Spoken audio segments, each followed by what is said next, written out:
welcome my friend Jamie Kern Lima. Come on up here. Jamie. Hello, hello, hello. Woo! Woo! What a night already. What a night already. We're crying over there and grateful to be here. Didn't you love Tressy's revelation to me through the New York Times? Yeah. That I felt it in my body. You felt it. Uh-huh. I settled. Yes. Yeah, when I read that, I went, woo. Okay, so you say that we need to unlearn the lie that our weight is somehow related to our worth. I want to first, I want you to talk to all of us about that, but how, you've written a whole book about it. How did you unlearn that lie for yourself? Whew. Here's the thing, right? When we hear those incredible and so poignantly delivered stigmas that Tressy shared, so often we place those stigmas on ourselves. Yeah. And I have most of my entire life. Like right now, as you and I are talking, 80% of women don't believe they're enough. 73% of men don't. 91% of girls and women don't love their bodies. And what happens, Oprah, when we believe, and I did most of my life, that our weight determines our worth, then we start waiting on our weight to live our best lives. We say no to the party. We say no to the swimsuit. We say, we don't ask for the raise or the promotion. We're placing this stigma on ourselves. We hide in our cover up on the beach while everyone else is splashing in the waves. We tell ourselves the story, as I did most of my life, that when I finally hit that goal weight, whatever that is for us, then I'm gonna be happy. Then I'm gonna stop waiting on my weight. Then I'm gonna do all the things, right? And here is what I have learned to be true, that first of all, that's why I wrote Worthy, why I'm so grateful to be here tonight, because when you believe that your weight determines your worth, it is a lie. I believe the time to unlearn that lie has come. I think tonight's not a moment, it's a movement, and my hope and prayer is that we are leaving no girl, no woman, no man, no person left behind, and knowing they are worthy. So when I think that's, when you told me you were writing this book, I said, this book is going to be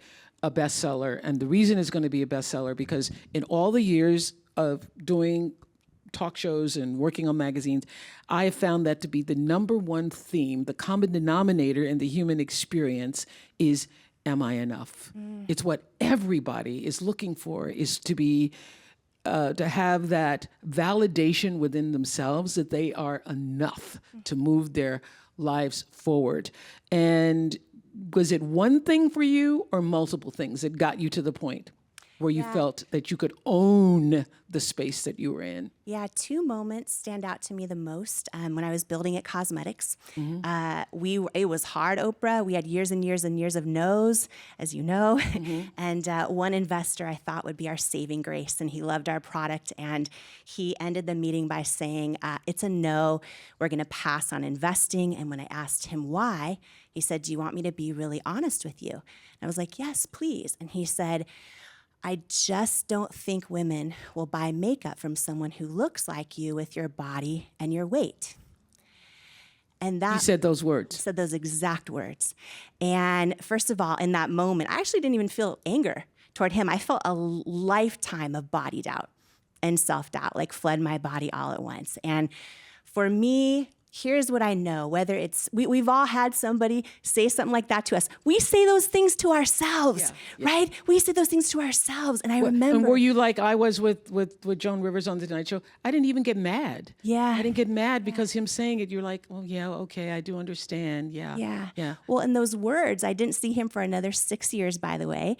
But I can tell you about that if you want. But anyhow, those words that he said to me, almost like the cow example or the moo, I literally had to turn the volume down on those, like a volume dial. Because in our soul, I believe we know we are worthy. I believe we know we're enough. And I would have to turn up the volume on my knowing. Had I believed his words, had I believed my own self-doubt, there is no way I could have started that business in my living room, kept going, turned it into $1 billion company. And the day that L'Oreal acquired the company is the first time I heard from him. in 6 years. He said, Did you say, how you like me now? you How you like me now? He said, congratulations on the L'Oreal deal. I was wrong. You know the moment in the movie Pretty Woman? Yeah. Where they won't help her Or in the she said, store. big mistake. I wanted to say that. I kept it classy, but I wanted to say to him, big mistake. Big mistake. Huge. Yeah. Huge. But the big thing is you believed in yourself and you kept going. Yeah, and I believed I was worthy, I think, of building the company, but where I struggled, I believed I was worthy of the mission, but it was actually a moment with my daughter in the pool that I realized what waiting on my weight had cost me. My daughter was turning 1, and I always sat on the side of the pool in a cover-up, sometimes a cover-up and a towel, and she was about to swim for the first time on her first birthday. We were at a public pool. There's a lot of people there. There was people I knew. And I watched as my husband went and took her in the water. And I sat there and I watched it. And I just had this moment where I'm like, I'm going through my head every moment in my life I have missed out on. Because I thought, well, one day, right? One day when I'm that size or I'm that weight, and when I have enough willpower, right? That's what my doctors used to tell me is you need willpower. Yeah. That's why I think tonight's a movement because we now know better. Yes. But that was the moment where I was like, the price of that is too expensive. And what example am I setting for her? I am sitting here telling her that she should also think her body's not enough. That I'm not worthy enough to get into the pool with my 1-year-old daughter. Exactly. So I'm going to wait until I'm thin enough Yep. to be able to be in the pool with my daughter. So And that was the moment where I was done. I'm like, done. I literally just decided, it was almost like I took my cover-up off. I literally walked to that pool. I jiggled my cellulite with joy, and I went in the water. Yeah. So, Jamie, I want you to meet Jill. Jill is a mother of 5 from Texas who shared with us that she struggles between the message that she wants her daughters to learn about their bodies and the shame that she feels about her own body. Jill, I heard your story and I said you had to be here. How does that show up for you in your daily life? It's pretty much in everything that I do. So I try to teach them that we love our bodies for what they can do for us, because we can go swimming, we can go to school, and we love them. But inside, I don't really feel that myself. I feel like... How old are your daughters? So I have an 11-year-old named Lily and an 8-year-old named Eden. And they are very observant, so I try to teach them these things, but inside, I really don't feel that way. And so it shows up in everything that I do every day. I don't want to go out with my friends because I don't want to be the biggest one there. And I don't want to go shopping. I haven't gone shopping in 15 years because I can't feel good about myself. So my daughter the other day was like, Mom, why do you always wear black? And I was like, and I wanted to say, well, because I'm so fat. It's the only color that, is acceptable to wear. But instead I said, oh, black's my favorite color, when in reality, I hate wearing black. I'd much rather wear pink or other colors. But I Or the color purple. Right. But I grew up in an environment that weight was really important. And I knew from a very, very young age that you had to be skinny to be happy. And I didn't want that for my daughters. And I wanted to set the example that we love ourselves no matter what. So I teach that to them. But inside, I really don't feel that way. Are you really teaching that to them, though? Are you teaching that to them if you don't believe it yourself? I hope. I try with everything I have, because inside, I don't want them to feel the shame that I've felt my entire life about my weight. And I try my hardest, but I know that they notice things and they say things, and I try to brush it off, but they're smart. So, I mean, I don't want to feel this way anymore. I want to believe what I say to them. I want to believe that it's okay to be whatever size you are and you love your body for what it can do. I want to love my body for the 5 kids that it gave me, but inside it's really difficult because I don't want to be big. I don't want to be the biggest person in the room. I don't want to go shopping and have to get bigger sizes. So the mother-daughter body image relationship struggle is so common, you know this, and this specific section of the wall is all women who say that their relationship with their mom has shaped their body image, and I'm sure that there are many more in our audience, this specific section. How can Jill and everybody else in the audience, Jamie, stop this cycle and start moving past our fears and start living without shame? I mean, you're not going to fix it in a moment, but what do you say? And so often with our kids, things are caught, they're not taught. They see how we are. Are you okay if I go down here for a minute? Okay. Right now, 89% of girls and women opt out of meaningful activities, including seeing loved ones when they don't like how they look. And I just want to first tell you, you're not alone. That is the first thing, because sometimes when we know we're not alone in something, it's like we can exhale, because so many of us hide our pain or our shame and we think it's just us. And I just want to ask everyone in the audience right now who's here to stand if you are able. If you have ever felt shame attached to your body, if you've ever felt doubt around the way you look, if you can stand for your sister, Jill here. I see and everyone at home, if you want to raise your hand, I see hands up all the way around. And I just want you to take a moment and look around this room, okay? And I want you to know that you are not alone in how you feel. And here's the thing that one of the greatest, we're standing for Jill and for ourselves. Standing for Jill. We're standing Everyone for who has Jill. ever felt it in your life, if you have doubted yourself out of your own destiny, if you've doubted yourself out of applying for the promotion, if you haven't worn the purple and you've put on the black because you somehow think you are not worthy of the purple, this is the entire room, and I see just about every single hand raised, right? And here's what I would love to do, Oprah, because you're saying, I want to make a shift today. I want to make the shift today. Like, you're tired of feeling this way. Here's how we do it. We as human beings, we are wired to avoid pain at all costs, right? So we don't want to put on the swimsuit because what if I get judged? Or we don't want to ask for the raise. What if they say no? What if I get rejected? What if I get teased? What if I feel ashamed? And when you flip the script and you ask yourself, what has waiting on my weight already cost me in my life? What does it cost me in my relationships? What does it cost me in my career, in my joy, right? That pain is usually far greater than the one of, oh, well, if I wear the color tomorrow, it might not look the way I want, right? When we flip the script and we start focusing on that. Can she answer just a bit of that? What does it cost you, Jill? What does it cost you? I mean, so much relationships with friends and with family, not going to things that I wanted to. I mean, I'm a stay-at-home mom to little kids, and I crave that connection with other people. I don't get it. And so many times at the end of the day, I don't want to go out because I feel bad. So I feel, lonely and not able to connect with other people because I can't force myself to go out when I need to. Yeah. And is the cost of that too much? It's a lot. Yeah, it's a lot. Yeah, it's okay.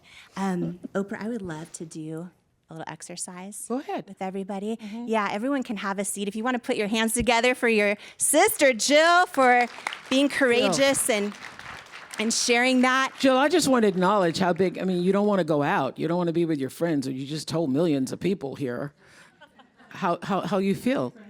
Yes. Yeah. But what it takes to say that out loud when you've been hiding behind that all this time, give yourself the acknowledgement of what you just did here. Yes. That's really big, Jill. Really big. Right?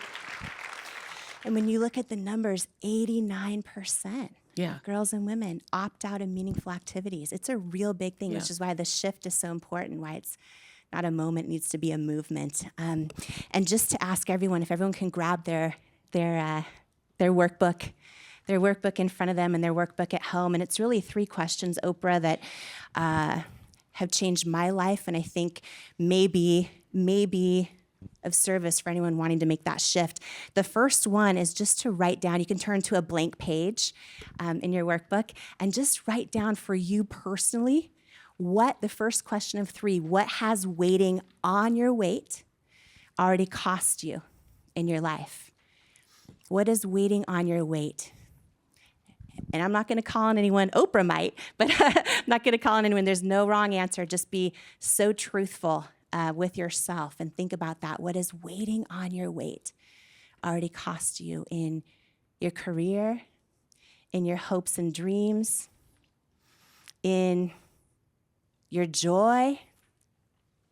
I'm not going to call anyone, but if somebody wants to share it, I'll be happy to. You maintain the floor there. Anybody want to share? What does waiting on your weight cost you? You're pretty in blue, so you can just, yeah. Do you have an answer? I do actually. Just so many opportunities with my daughters. I have a 9-year-old fighting cancer, and I think about like everything I've missed out with her. You know, makes me. Anybody else want to share? Yeah, hi.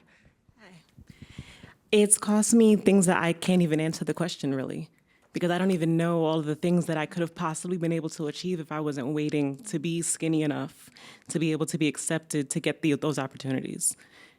So so I can't even say with certainty what I missed out on because I cost myself all of those missed opportunities. Wow. Yes. Anyone else? Anyone else? Anyone else? Anyone else? Okay, I'm coming over there. Yeah. Okay. Yes. Yes, ma'am. I feel that I missed out on an opportunity. Even though that I'm not extremely obese, I told my daughter I feel like an apple. And that's been since I was a child. So the guilt, the shame doesn't all the time come with obesity. It comes with, as a childhood, I was like, you're an apple. I wasn't good enough to cheerlead. I wasn't good enough to run the race or be with the crowd because I wasn't fat, but I wasn't that little skinny thing. I had that apple in the middle, so I didn't fit. Next question. This one goes really, really deep. This is the one that goes really deep for everybody. So, really honest with you, I want you to imagine your life 10 years from now. 10 years from now, if you haven't made the shift and you're still waiting on your weight to live your best life, 10 years from now, what age will you be? What age will your kids or your grandkids be? And think about 10 years from now, what will it cost you? What will it have cost you 10 years from now? If you're still waiting on your weight to believe you're worthy, what will it have cost you in your closest relationships with the people you care about the most? What will it cost you in your intimate relationships, in your career, in your hopes, and your dreams, and the calling you feel like you have on this earth? 10 years from now, if you haven't made the shift, what will waiting? Are you thinking? Okay. Want to ask? Okay, stand up. I think it would cost me my relationship with my kids and them seeing, hey, mommy never wants to play in the yard.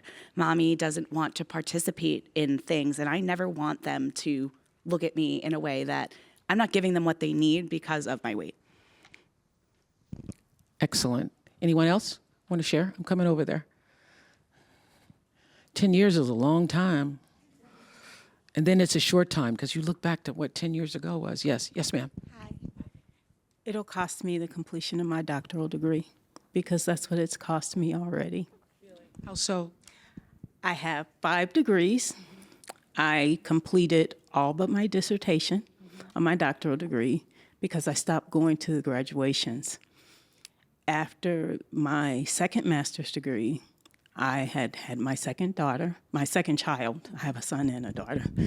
And I didn't want to go to the graduation because of my weight and my size and the seating. I was over 200 pounds then, and it's so funny because at 200 pounds, I thought I was humongous. Family and how everyone else was small, and I thought I was the biggest. And so my daughter just is about to graduate from undergrad, and she said, Mom, why did you stop going to graduations? I said, I can't stand graduations. And she asked why, and I said, they just take too long. But the truth is, I don't want to go because I still feel that stigma about being the big person that walks across the stage. And I just decided a month ago to go back to finish the dissertation. And I'm still now here afraid of participating in the graduation. Oh my God.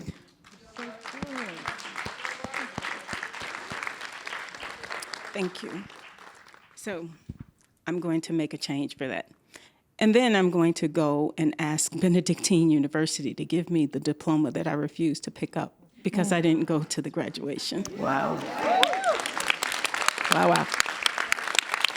Okay, final question. Final question. One thing. Oprah, one thing that you're going to commit to doing today to stop waiting on your weight, to live your best life. It might be that tonight you're going to look in the mirror and call yourself beautiful and mean it. It might be you're getting on the dating app today, writing your dissertation. It might mean you're just going to actually share your art or your ideas with the world. It might mean showing up authentically. It might mean telling the person you want to be more than just friends. What is one thing you're going to do? And you're going to commit to doing it. You're going to commit to doing it to stop waiting on your weight. All right, Jill, what's your answer to that? Go out with my friends. Yes. Yes. Wearing what color? Yes. Purple. Wearing purple! Yes. Fantastic, fantastic, fantastic. They're writing their notes? Okay. Oh, yeah. All right, all right. Sade up there, what do you want to say? Can we get Sade on the screen? Can you see Sade on the screen? Okay, I love that. Hold it up there again, Sade. I love that.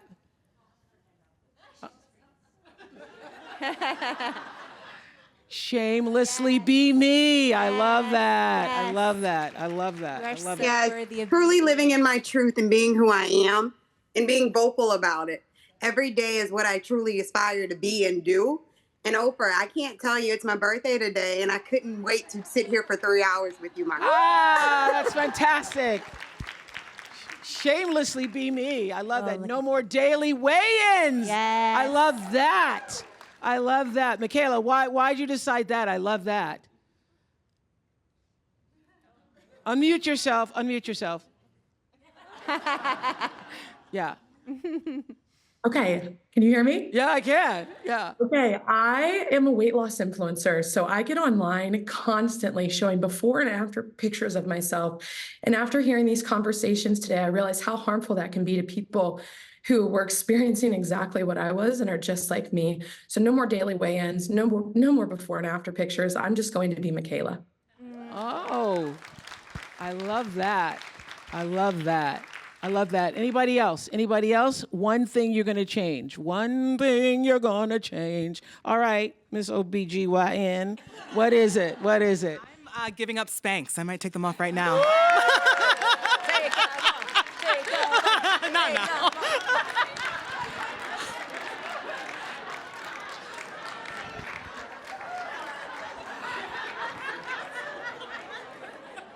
Giving up the Spanx. Giving up Spanx. I'm never putting them on again.